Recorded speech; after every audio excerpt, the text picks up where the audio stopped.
Amen. Alors, avant de regarder un peu ici en Jérémie, si tu me permets, je mentionnerai peut-être un jour, il y a plusieurs années, j'ai entendu un homme, il parlait un peu à son jeune adolescent, peut-être 14, 15, 16 ans, je ne me rappelle pas exactement l'âge, mais il a dit à son jeune adolescent quelque chose un peu comme ceci.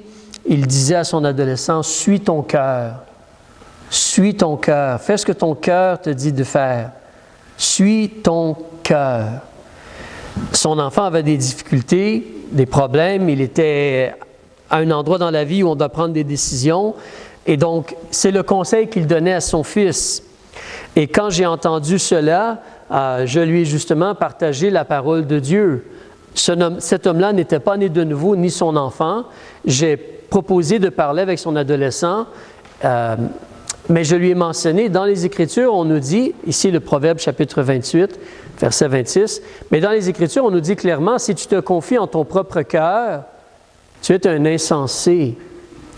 Celui qui marche dans la sagesse plutôt, la parole de Dieu, les vérités de Dieu, Dieu et ses voies, ses chemins, celui qui marche dans la sagesse sera délivré. Donc, tu ne veux pas suivre ton cœur, tu ne veux pas justement placer ta confiance dans ton cœur et suivre les désirs, les penchants de ton cœur. Donc, Jérémie chapitre 17, si tu y es, on va regarder un verset bien mentionné, bien connu des fois dans la parole de Dieu. Mais au verset 9, Dieu nous dit donc à travers le prophète, « Le cœur est trompeur par-dessus tout et désespérément malin. Qui le connaîtra? » Le cœur humain est trompeur. Donc, on ne peut pas lui faire confiance ou le suivre. On parle du cœur humain, comme les décisions que l'on prend, le vouloir, la volonté, ce qu'on désire et ce vers quoi on porte. Mais le cœur est trompeur par-dessus tout et désespérément malin. Comme il n'y a presque pas d'espoir, là, désespérément malin. Le cœur humain porte vers le mal. Qui le connaîtra? La réponse, mais Dieu le connaît. Justement, au verset 10, « Moi, l'Éternel, je sonde le cœur. » Mais Dieu connaît le cœur humain. Alors Dieu nous dit ceci là, le cœur, il est trompeur. Mais on veut parler un peu de la réalité d'avoir besoin de faire des choix. Ensuite, on va parler du fait que quand on fait un choix, des fois, notre choix, il est vraiment ébranlé ou éprouvé, si on pourrait dire. Mais on va parler de faire choix, de faire des choix. Remontons au verset 5, s'il vous plaît.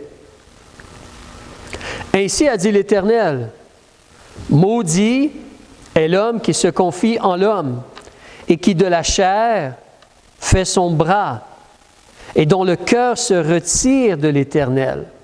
Tu es sous la malédiction quand tu te confies en un être humain. » Dans le sens que tu espères que l'être humain t'aide ou te délivre ou ait la bonne réponse ou quoi que ce soit. Tu fais de la chair ton bras pour te soutenir. Tu es maudit. Le cœur, ton cœur, au lieu de placer sa confiance en Dieu et d'espérer en Dieu, ton cœur se retire de Dieu et espère à la place en l'homme ou les choses humaines ou la connaissance humaine, la religion humaine, peu importe. Verset 6, « Il sera comme un homme dénué. » Ça veut dire on enlève, on dépouille. Il sera comme un homme donc qui n'a pas de choses, dénué de secours. Dans la plaine, un endroit plat, mais stérile.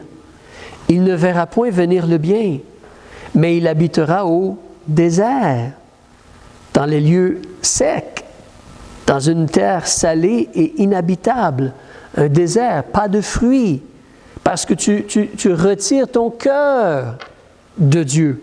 Tu pourrais faire ce choix-là, mais tu choisis de faire autre chose. Et de l'autre côté, un être humain fait un autre choix. Béni soit l'homme qui se confie en l'Éternel, dont l'Éternel est la confiance. Tu as confiance en Dieu. ses paroles, sa justice, le fait qu'il récompense, le fait qu'il est bon, le fait qu'il veut ton bien, tu as confiance en Dieu. Béni soit l'homme qui se confie en l'Éternel, dont l'Éternel est la confiance. Lui, il va être comme un arbre planté près des eaux. C'est un peu comme le psaume 1er, si tu connais, mais il va être comme un arbre planté près des eaux, qui étend ses racines le long d'une eau courante. Alors, tu as un arbre et un gros arbre qui a des racines qui vont vers l'eau et c'est de l'eau courante. Ce n'est pas une eau stagnante. Ce n'est pas comme ici, disons, un petit étang là, où l'eau ne bouge pas, puis c'est boueux ou quoi que ce soit. C'est de l'eau courante. C'est de l'eau comme vivante. C'est de l'eau qui est pleine de nutriments. Il y a des poissons peut-être, il y a un courant marin, donc il y a des poissons, il y a peut-être plein de choses microscopiques dans l'eau, il y a plein aussi de végétation et des choses comme cela. Et l'arbre, donc, il va chercher tout ce qu'il a de besoin avec ses racines. Ensuite, après le mot courant, point-virgule ou courante, cet arbre-là qui, lorsque vient la chaleur, ne la craint point, mais dont la feuille, elle est verte, même dans la chaleur, parce qu'il est abreuvé. Il n'est point en peine dans l'année de sécheresse et ne cesse pas de porter du fruit. Alors, malgré le poids du jour, la chaleur du jour, ou les situations de la vie, les problèmes qu'on peut voir, qu'on peut avoir, il continue à être fructueux. Il continue à porter du fruit. Et là, on arrive au verset 9. Mais si tu veux, regardons un peu comme une image, quelque chose de visuel. On nous mentionne donc, c'est un peu comme s'il y a deux choix, il y a deux possibilités pour l'être humain. Nous sommes bien informés de cela, mais là, Jérémie nous en parle. Alors, d'un côté, tu as quelqu'un qui va placer sa confiance dans sa capacité à lui, ses idées à lui, ou une idée humaine, une opinion humaine, l'opinion d'un autre homme. Il est sous la malédiction. En réalité, il retire son cœur de la personne de Dieu et de ce que Dieu a dit, de ce que Dieu représente, de la justice de Dieu. Et ce qu'il a, c'est le désert, c'est la mort, pas de vie. Mais de l'autre côté, tu as quelqu'un qui choisit de se confier en la personne de Dieu, la justice de Dieu, la vérité de Dieu, les paroles de Dieu, la personne de Dieu. Il se confie en Dieu. Et là, c'est la bénédiction. Là, c'est un cœur qui s'attache à Dieu. Comme les chants qu'on a fait. Hein? Justement, on espère en Dieu, ou sinon, on demande l'aide de Dieu. On espère en Dieu. Et cette personne-là est un arbre fructueux. Vous avez remarqué quelque chose de visuel aussi. Celui qui se confie en l'homme, c'est noir, parce que c'est la mort. Mais celui qui se confie en Dieu, c'est vert, parce qu'il porte du fruit, parce qu'il est vivant. Il est vivant. Il n'est pas un bois mort. Alors, on voit ici le choix qui est fait, la décision qui est prise. Maintenant, si l'on continue, regardez au verset 10. Il nous dit, « Moi, l'Éternel, je sonde le cœur. » Donc, Dieu, il sait quel genre de personne tu es. Toi, tu as un choix à prendre. Les gens ont un choix à prendre. Dans notre vie, nous avons un choix à prendre. Dans les situations, dans les décisions dans notre vie, nous avons le choix devant nous. Et Dieu sonde le cœur. Il va aller voir qu'est-ce qu'il y a dans le cœur. Mais aussi, il éprouve les reins. Et cela pour rendre à chacun selon ses voies, selon le fruit de ses actions. Alors, on choisit un chemin et il y a le fruit qui va sortir du choix que l'on fait. Les actions, le cœur fait un choix, le corps fait des actions, puis on en retire un fruit, on en retire quelque chose. Remarquez ici, c'est intéressant, on nous parle de deux aspects. Dieu va sonder les cœurs, mais ensuite il va éprouver les reins. Nous comprenons, nous savons, hein? Dieu, il peut voir notre cœur. Dieu, il peut voir comment notre cœur pense, comment notre cœur réfléchit, ce que notre cœur désire. Dieu sonde nos cœurs. quand on considère le fait que Dieu éprouve nos reins, il faut s'arrêter et réfléchir un peu plus peut-être, mais si tu connais les choses de la Bible ou de l'Ancien Testament, on voit l'expression revient plus qu'une fois, les reins, sainter reins, sondre les reins, et en réalité, vous savez, les reins, c'est comme souvent le bas du dos. Hein. Vous savez, des fois, on a comme mal au bas du dos. Alors, mais les reins, et c'est en rapport avec la réalité que c'est la force, la vigueur, c'est nos actions. Considérez que ton cœur fait un choix, mais ton cœur ne fait pas quelque chose. Il pense, il fait des choix, mais c'est ton corps qui fait des actions. Et qu'est-ce qui permet à ton corps de faire des actions? Mais c'est la vie que tu as, c'est la vigueur que tu as, c'est l'énergie que tu as, et c'est de cela qu'on parle ici. En d'autres mots, Dieu regarde ton cœur, mais Dieu regarde ta vie, ta vigueur. Comment tu utilises l'énergie que Dieu te donne? Comment tu utilises la vie que Dieu t'a permis d'avoir, le mouvement que tu as, la santé que tu as, la vie, les années que tu as? Comment tu utilises cela? Qu'est-ce que tu fais avec ce que Dieu a remis entre tes mains? Ta capacité. Dieu sonde les cœurs et Dieu teste ou éprouve tes reins, ta vigueur, ton application, ton énergie, ton temps, ta vie. Continuons. C'est vraiment merveilleux des fois de voir, surtout dans les prophètes, mais Dieu est vraiment bon pour illustrer les choses. Hein? Jésus, quand il était là, il a donné plein de paraboles pour que les gens aient une image et réfléchissent. Mais ici, Dieu donne une illustration au verset 11, concernant quand on fait des choix. Au verset 11, Dieu dit « Celui qui acquiert des richesses, mais non point avec droit. » Voyez-vous, tu as une force, tu as une capacité. Donc, tu travailles, tu vends, tu achètes, tu t'enrichis, tu accumules des biens matériels. Si tu fais cela, mais sans être juste, trichant, trompant, volant. Vous savez, dans la Bible, on a l'expression « deux poids, deux mesures hein? » ou avoir un poids avec une fausse mesure. Alors, mais donc, si tu n'agis pas avec droiture, donc dans ce que tu fais, celui qui acquiert des richesses, mais non point avec droit, cette personne-là ressemble à quelque chose animal. Et c'est quel est l'animal? C'est une perdrix. Vous savez, une perdrix, c'est un petit oiseau. C'est pas tellement gros, hein, une perdrix. Il y a des gens qui font la chasse aux perdrix. Mais on nous dit que c'est comme une perdrix qui couvre ce qu'elle n'a point pondu. Les oiseaux font des œufs. Les oiseaux couvrent leurs œufs. Pourquoi ils couvrent leurs œufs? La progéniture, leurs enfants. Mais ici, c'est comme une perdrix un peu stupide qui irait couvrir des œufs qui ne lui appartiennent même pas. Alors, tu vois l'oiseau, puis des œufs. Mais qu'est-ce qu'on fait avec des œufs? Mais moi, j'ai une tête d'oiseau, hein, j'ai une cervelle d'oiseau. Qu'est-ce qu'on fait avec des œufs? En passant, les oiseaux sont très intelligents. Mais, donc, il y a un oiseau, puis il voit des œufs. Qu'est-ce qu'il fait? Le réflexe. Mais je vais couvrir les œufs pour qu'ils puissent éclore. Mais quand les œufs éclorent, ce n'est pas des perdrix. Oups! Alors, c'est comme un peu perdu, n'est-ce pas? Donc, il donne l'exemple. C'est comme une perdrix qui couvre ce qu'elle n'a point pondu. Il va les laisser au milieu de ses jours. Et à la fin, il se trouvera qu'il est un insensé. Et il n'accumulera pas vraiment. Il va perdre. À la fin. Pour l'instant, peut-être il semble s'enrichir parce qu'il utilise une certaine intelligence, il trompe, il utilise sa force physique, mais en réalité, il ne va pas s'enrichir. C'est comme un oiseau qui pond des œufs qui ne lui appartiennent même pas. Il ne va pas en tirer aucun bénéfice en réalité. Il va se trouver qu'il est un insensé plutôt à la fin. Une belle illustration, hein? Vraiment concret quand on parle de choix.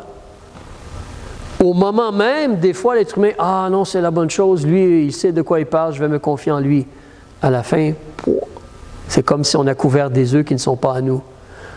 Mais quand on a confiance en Dieu, il y a vraiment l'assurance du fruit, de la récolte, d'être un arbre fructueux. Il y a cette assurance-là. On va faire un saut, tourner la page, chapitre 18, verset 18. Donc, la dernière fois, on a lu un peu dans le chapitre 18 et chapitre 17, tu te rappelles, le potier, mais on n'a pas tout lu. On continue au verset 18. Nous avions arrêté au verset 17.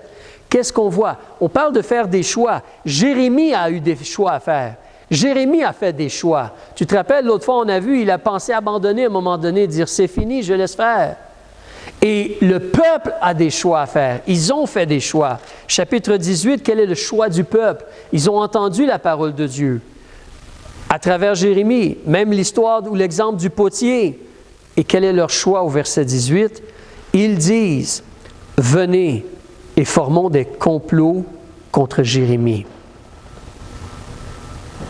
Car la loi ne se perdra pas chez le sacrificateur, ni le conseil chez le sage, ni la parole chez le prophète. Venez et frappons-le de la langue. » On va lui dire des bêtises et le varloper avec notre bouche. Et ne faisons attention à aucun de ses discours. On ne veut pas entendre ce que Jérémie ou ce que Dieu veut nous dire à travers son prophète. Et on va tout faire pour essayer de le détruire. Donc au verset 19, Jérémie dit, « Éternel, fais attention à moi et entends la voix de mes adversaires, le choix qu'ils font. Le mal sera-t-il rendu pour le bien? Moi, je veux leur bien. Car ils ont creusé une fosse pour mon âme. Ils ont creusé un trou pour que je trompe dedans. Ils veulent me tuer. Souviens-toi que je me suis tenu devant toi afin de parler pour leur bien, afin de détourner d'eux ta colère. » Jérémie allait devant Dieu et demandait à Dieu de pardonner. Il suppliait Dieu pour Israël. Mais Israël, maintenant, ils veulent tuer Jérémie. Wow! Alors au verset 21, Jérémie dit, « C'est pourquoi livre leurs enfants à la famine, et ça va se produire, et abandonne-les à l'épée, que leurs femmes soient privées d'enfants. » Oui, les hommes, les soldats vont mourir. Et que leurs femmes soient privées d'enfants et veuves. Que leurs maris soient enlevés par la peste et leurs jeunes gens frappés de l'épée dans le combat. Que de leur maison on entende des cris quand tu feras soudain venir des troupes contre eux. C'est comme des gens qui ont couvert des œufs qui ne sont pas à eux. Ils vont être reconnus comme des insensés. Le jugement va tomber. Car ils ont creusé une fosse pour me prendre. Ils ont caché des filets sous mes pieds pour me prendre au piège. Et toi, Éternel, tu sais que tout leur dessein contre moi est de me mettre à mort. Donc ne couvre point leur iniquité et n'efface point leur péché de devant ta face, qu'ils soient renversés en ta présence. Agis contre eux au temps de ta colère. Jérémie avait un choix à faire. Jérémie a fait un choix. Il a dit, moi je veux me confier en Dieu, moi je veux espérer en Dieu. Mais là, ça commence à devenir sérieux. Lui, il dit, moi je veux faire le bien, je veux servir Dieu. Et eux, ils arrivent avec leurs bâtons et tout cela, puis on va te tuer, on va te frapper parce que tu veux servir Dieu, parce que tu veux nous parler de Dieu, parce que tu veux nous encourager à faire selon les paroles de Dieu. Et Jérémie, il est là comme, vous vous rappelez, même sa ville, même sa famille est contre lui. Hein? Il est comme seul. Est-ce que vous pensez que Jérémie commence à dire, ouais, moi, j'ai choisi d'avoir confiance en Dieu. Mais là, il est ébranlé un peu dans la situation. Retournons au chapitre 17. Nous avions arrêté au verset 11. Continuons au verset 12, s'il vous plaît. Alors, on nous dit, le lieu de notre sanctuaire est un trône de gloire, un lieu élevé dès le commencement, éternel, qui est l'attente d'Israël. Tous ceux qui t'abandonnent seront confondus. Oui, comme couvert ou couvrir des œufs qui ne sont pas à toi. Tous ceux qui t'abandonnent seront confondus. Ceux qui se détournent de moi seront écrits sur la terre, parce qu'ils abandonnent la source des eaux vives, comme justement ce qui permet à l'arbre d'avoir du fruit. Ils abandonnent la source des eaux vives, qui est Dieu. Alors, verset 14, Jérémie, « Éternel, guéris-moi et je serai guéri. Sauve-moi et je serai sauvé, car tu es ma louange. » Voici ceux-ci, comme le peuple me disent, « Où est la parole de l'Éternel? Qu'elle arrive donc. » Imaginez cela. Cela fait plusieurs années que Jérémie dit, un jugement s'en vient, il s'en vient du nord, et tout cela, l'épée, la famine, la destruction.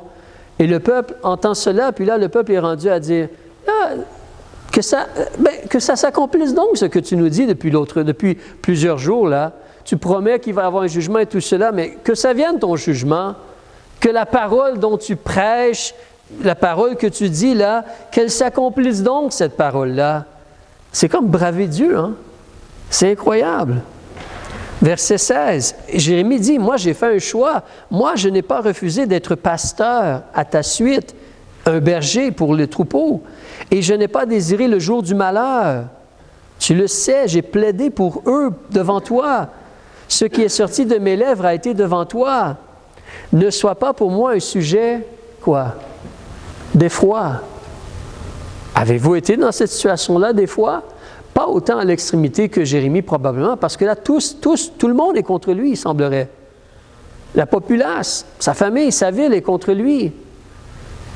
Alors, moi, j'espère en Dieu, mais là, il est ébranlé dans la décision qu'il a prise. Ne sois pas pour moi un sujet d'effroi. Tu es mon refuge au jour de l'affliction. Une chose qu'il faut considérer, mes amis, c'est que même lorsqu'on décide de se confier en Dieu, les Écritures nous le présentent, ça ne sera pas nécessairement facile. Ça ne sera pas nécessairement comme marcher dans un boisé. Ce ne sera pas nécessairement comme un lit de roses. Non, notre décision de se confier en Dieu va porter du fruit, mais elle va être éprouvée, elle va être brassée, elle va être testée. L'effroi pourrait venir, l'affliction pourrait venir, et là on va devoir crier à Dieu. Ne sois pas pour moi un sujet d'effroi. Tu es mon refuge au jour de l'affliction. Oui, on a choisi d'espérer en Dieu. On a choisi qu'on voulait avoir confiance en Dieu. Et Dieu va intervenir. Dieu va aider. Notre choix va être testé, éprouvé ou ébranlé, mais Dieu va agir. Verset 18, « Que ceux qui me persécutent soient honteux et que je ne sois point confus, qu'ils soient effrayés et que je ne sois point effrayé. » Imagine, on veut espérer en Dieu, mais on est effrayé. On veut espérer en Dieu, puis on est honteux ou persécuté. « Amène sur eux le jour du malheur et frappe-les d'une double plaie. » Parce que ils veulent tuer Jérémie. Ce n'est pas seulement qu'ils ne veulent pas obéir à Dieu. Ils veulent se débarrasser du messager de Dieu. Le tuer. Wow! C'est vraiment... C'est pour ça, c'est un peu la même chose qu'on vient de voir, mais là, c'est les gens du temps de Jérémie, ils font le choix, on ne veut pas les paroles de Dieu. On ne veut pas écouter les paroles que Jérémie nous donne de la part de Dieu. On veut tuer Jérémie. On veut se débarrasser de lui. Et tu as Jérémie de l'autre côté qui, lui, il veut craindre Dieu et servir Dieu. Il intercède pour son peuple, comme il mentionne. Mais évidemment, eux, présentement, ils sont en plus grand nombre. Ils ont plus de force physique. Ils ont des armes. Et lui, il est seul. Il est seul. Elle a fait un choix. C'est pour cela, toi et moi, dans notre vie, nous faisons un choix. Nous avons fait le choix de recevoir Jésus comme notre Sauveur. Sinon, n'attends pas. Fais ce choix-là. Demande à Jésus de te sauver, de te donner la vie éternelle, de laver tes péchés. Mais si tu as choisi en Jésus, tu as fait un choix. Ton choix va être éprouvé ou ébranlé. Dans la vie de tous les jours, nous faisons le choix de bien agir au travail, de bien faire attention pour être un mari fidèle ou une femme fidèle, ou des parents fidèles ou des enfants fidèles. Nous essayons de faire le bien devant nous. Nous faisons des choix. Mais le choix que nous faisons de craindre Dieu, de vouloir faire le bien, va être testé, va être éprouvé, va être ébranlé. Cependant, Dieu va agir. On continue à espérer en Dieu. On se tourne encore plus vers Dieu, on crie à Dieu. Dieu va agir. Dieu va agir. On le voit avec Jérémie, hein? Dieu a agi. Dieu a protégé Jérémie. Et à la fin, qu'est-ce qui arrive à la fin du livre de Jérémie? Ces gens-là sont tous morts, ou en déportation presque. Et Jérémie, il est toujours en vie et libre. Je trouve cela merveilleux si vous connaissez l'histoire. Quand on met tous les prisonniers comme en chaîne ensemble et tout cela, et on va pour les amener justement vers la déportation, à un moment donné, le chef des gardes babylonien, il passe par pas les soldats, mais par les prisonniers, puis il cherche Jérémie.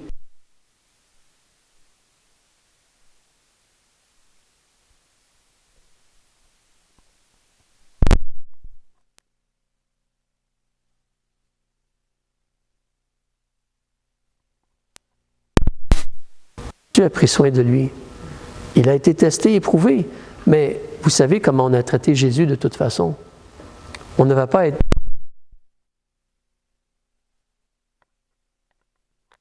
Ce n'est pas facile. C'est le bon choix d'espérer en Dieu. Mais ce n'est pas toujours facile. C'est le bon choix de suivre Dieu et ses vérités. Mais ce n'est pas toujours facile. Venez avec moi dans Luc chapitre 6, on va conclure. Luc chapitre 6, vous connaissez probablement cela.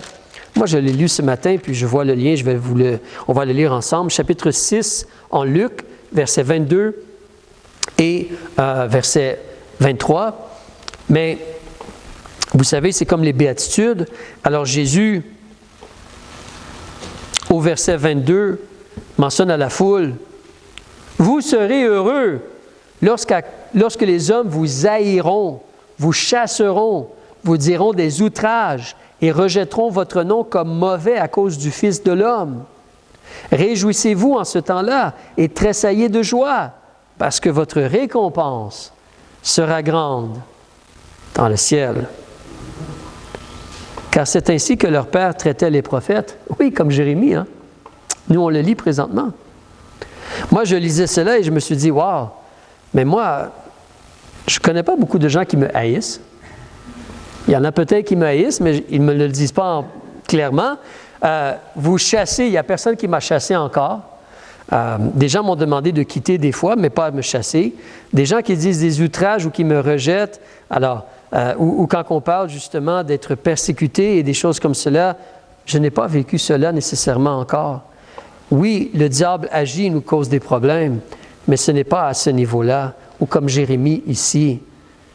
Mais Dieu nous dit, tu es heureux. Tu es béni. Et tu devrais te réjouir. Alors, soyons encouragés. En réalité, notre choix, il va être ébranlé. Il va être testé ou éprouvé. Mais Dieu va agir pour nous aider et s'occuper de nous. Alors, on va arrêter ici. Alors, on va prier. Père, on veut te remercier pour l'exemple